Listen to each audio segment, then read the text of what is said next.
हे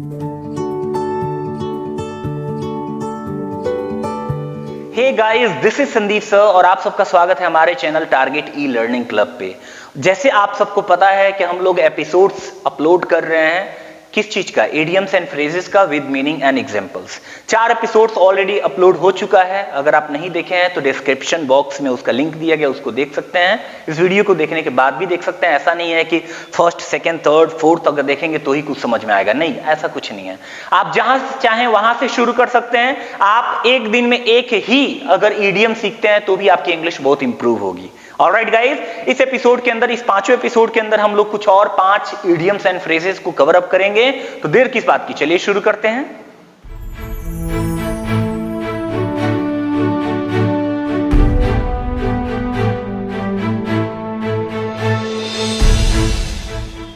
तो आज का हमारा पहला इडियम है गाइस, वो है कूल योर हील्स।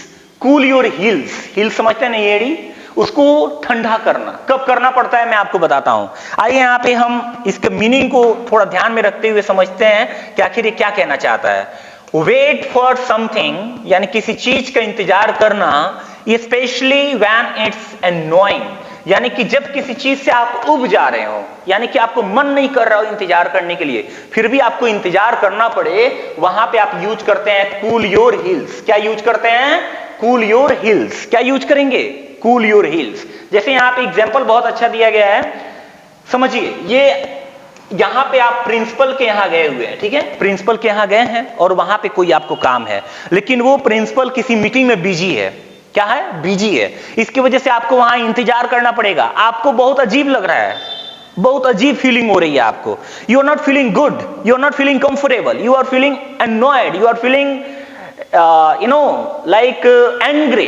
हो सकता है आपको गुस्सा आ रहा हो, लेकिन फिर भी आपको वहां इंतजार करना पड़ेगा, तो उसी को बोलेंगे कूल योर हील्स। जैसे यहां कहता है आई स्पेंड 2 आवर्स। 2 आवर्स का मतलब 2 घंटा मैंने बिताया क्या करने में? Cooling my heels in the waiting room while the principal was busy in a meeting।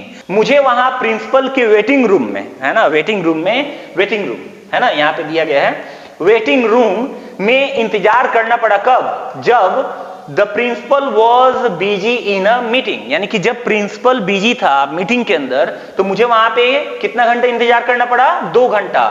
उसी को मैंने क्या कहा है यहां पे? Cooling my heels. I spend 2 hours cooling my hills.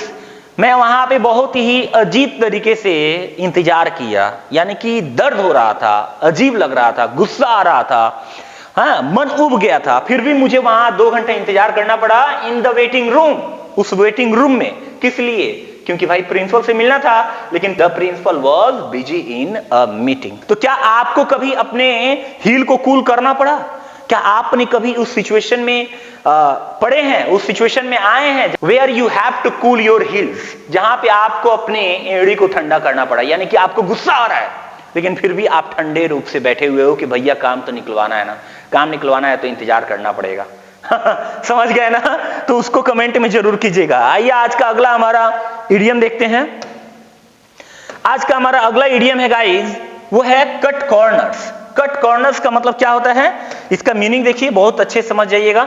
If you cut corners, अगर आप एक कॉर्नर को काटते हैं, यू सेव मनी और एफर्ट बाय फाइंडिंग चीपर और easier ways to do things. यानी कि जब आप किसी कॉर्नर को काटते हैं, ऐसे समझिए जैसे कि अगर आप किसी जगह पे जाना चाहते हैं और वो उस रास्ते पे ट्रैफिक लगा हुआ है, लेकिन आपको पता है कि साइड से अगर जाएंगे तो हम जल्दी पहुंच भी जाएंगे और हमें ट्रैफिक में फंसने का जरूरत भी नहीं है, उसी को बोलेंगे कट कॉर्नर्स। तो यहां पे एक एग्जांपल दिया गया है so that you can understand. इसको मैंने नेगेटिव वे में यूज किया है।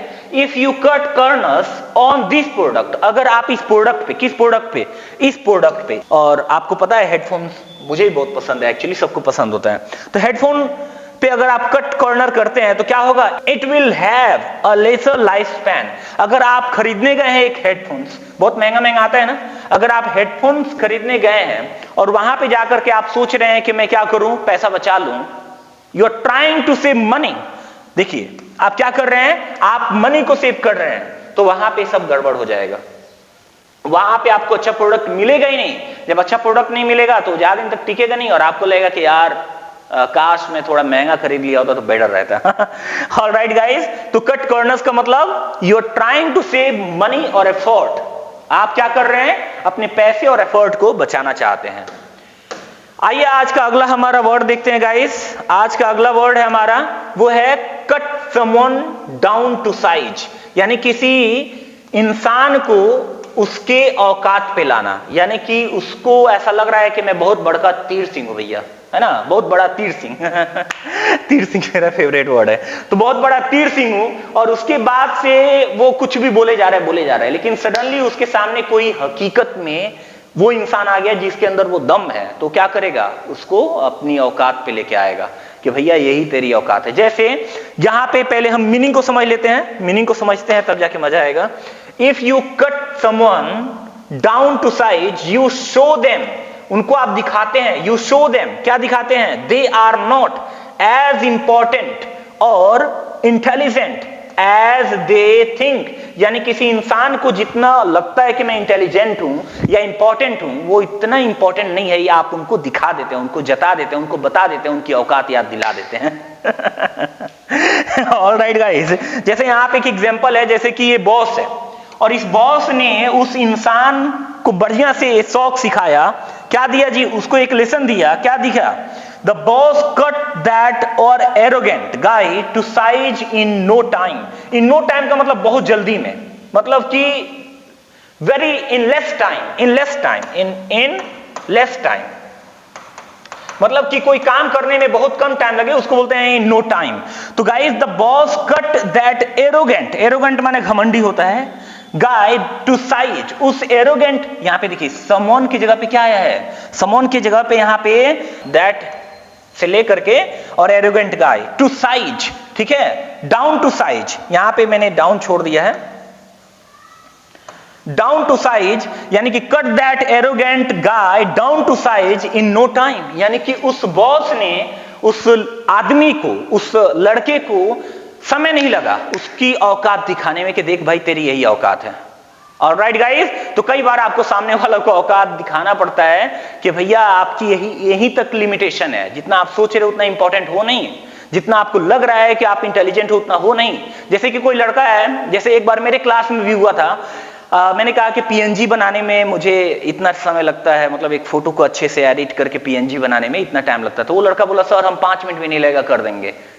तो उसको लग रहा था कि मतलब बहुत सिंपल है। मैंने कहा ठीक है करके दिखाओ, लेकिन परफेक्शन चाहिए, जितना परफेक्ट तरीके से मैं पीएनजी बनाता हूं उतना ही परफेक्ट तरीके से तुम्हें बनाना होगा।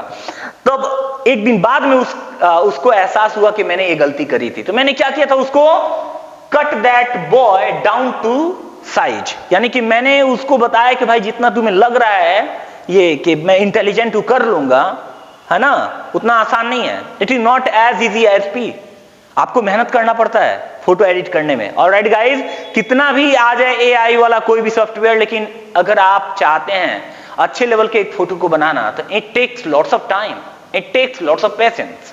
आपको बहुत ज्यादा टाइम और बहुत ज्यादा धीरज रखने की जरूरत होती है। बाय द वे, आइए हम अगले एक वर्ड को लेते हैं, इडियम को, वो है guys boil the ocean. Ocean याद रहे, it is not like ocean, it is ocean. Ocean, यहां पे आपको ध्यान देना है, एसएच वाला साउंड है। कौन सा साउंड है, एसएच वाला साउंड, ओशन, ठीक है। तो यहां पे क्या मतलब है इसका, बॉयल द ओशन का मतलब हुआ कि if you try to boil, है ना, boil the ocean, you try to accomplish something too ambitious. क्या मतलब है इसका, कि अगर आप कोशिश कर रहे हैं समुद्र को गर्म करने के लिए, तो इसका मतलब यह है कि आप कोई बहुत ही बड़ा काम करना चाहते हैं और बहुत ज्यादा आप उसमें एफर्ट डाल रहे हैं, बहुत ज्यादा आप उसमें दिल जान सब कुछ झोंक दिए आप। That is called boil the ocean. क्या आप करते हैं ऐसा? इसीलिए मैंने आप ही लोग के लिए वो एग्जाम्पल भी लिखा हुआ है, देखिए यहाँ पे एग्जाम्पल बहुत खूबसूरत है। They are trying to boil the ocean, वे लोग ओशन को गर्म करने की कोशिश कर रहे हैं। क्या करने के लिए? To learn and speak English because their English is too poor. They are trying to boil the ocean, वे लोग अपना पूरा जान मन तन धन नहीं कहते हैं, सबको झोंक दिए हैं क्या करने के लिए? They are trying to boil the ocean to learn and speak English because their English is too poor, क्योंकि उनकी इंग्लिश बहुत पुअर है। क्या आप कभी बॉयल द ओशन, क्या आप कभी समुद्र के पानी को गर्म करने की कोशिश की अपनी जिंदगी में? मैंने किया है। I tried to boil the ocean when I started teaching. जब मैंने टीचिंग स्टार्ट किया तो it was very very difficult for me, क्योंकि अंग्रेजी बोलना एक अलग दुनिया थी, है ना, जब मैं लखनऊ से आया। लेकिन जब पढ़ाने की बात आई तो मुझे बहुत सारी चीजों को सीखना पड़ा। I had to do that, I had to boil the ocean, I had to boil the ocean, तब जाकर के I became an English trainer. Alright guys, तो ये था हमारा आज का चौथा वर्ड। आइए आज का लास्ट वर्ड देखते हैं हम, लास्ट इडियम देखते हैं, the luck of the devil. यानी डेविल का मतलब होता है राक्षस, आप जानते ही हैं, है ना। इसका मीनिंग क्या हुआ? इसका मीनिंग हुआ, इसका मीनिंग होता है guys, if you have the luck of the devil you are extremely, यानी कि एक्सट्रीमली का मतलब होता है वेरी, क्या होता है? वेरी, यानी कि सो लकी, आप बहुत ज्यादा लकी हैं। यानी कि अगर आपको एक राक्षस का लक मिल जाए तो आप बहुत ज्यादा लकी हैं। कब ऐसा होता है? आइए यहाँ पे एग्जाम्पल बहुत खूबसूरत मैंने दिया हुआ है, इसीलिए मैं कहता हूं जो होता है अच्छे के लिए होता है, ठीक है। देखिए यहाँ पे कहता है राहुल, क्या कहता है ये Rahul? I am alive today, मैं आज जिंदा हूं। क्यों? बिकॉज, देखिएगा यहाँ पे, because I fail to board the, यहां पे देखिए टू बोर्ड का मतलब होता है प्लेन पे चढ़ना, मतलब प्लेन से रिलेटेड है ये। टू बोर्ड द प्लेन, मैं प्लेन पे चढ़ने से चूक गया। दैट क्रैश्ड यस्टरडे, यानी कि जिस प्लेन पे मैं चढ़ने वाला था वो प्लेन छूट गई, यानी कि मैं छूट गया, वो प्लेन चली गई।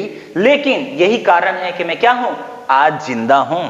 तो फिर रेखा क्या बोलती है? You are really have, you really have, not you are, but you really have the luck of the devil. अरे वाह, क्या बात है। अगर तुम उस प्लेन पे चढ़े होते तब तो टपक गए होते, राम नाम सत्य हो जाता। लेकिन तुम्हारे पास राक्षस का क्या है? लक है, यानी कि बहुत लकी होना। राक्षस का लक का मतलब क्या? बहुत लकी होना, एक्सट्रीमली लकी। आप बहुत लकी हो, आपके पास वो लक है जो कि मतलब कमाल का है, बता नहीं सकते हैं। You really have the luck of the devil, यानी कि आप उस प्लेन पे अगर चढ़े होते तो आप भी कहीं ना कहीं दफन हो चुके होते, लेकिन अभी आप जिंदा हो क्योंकि आप उस प्लेन पे नहीं चढ़े।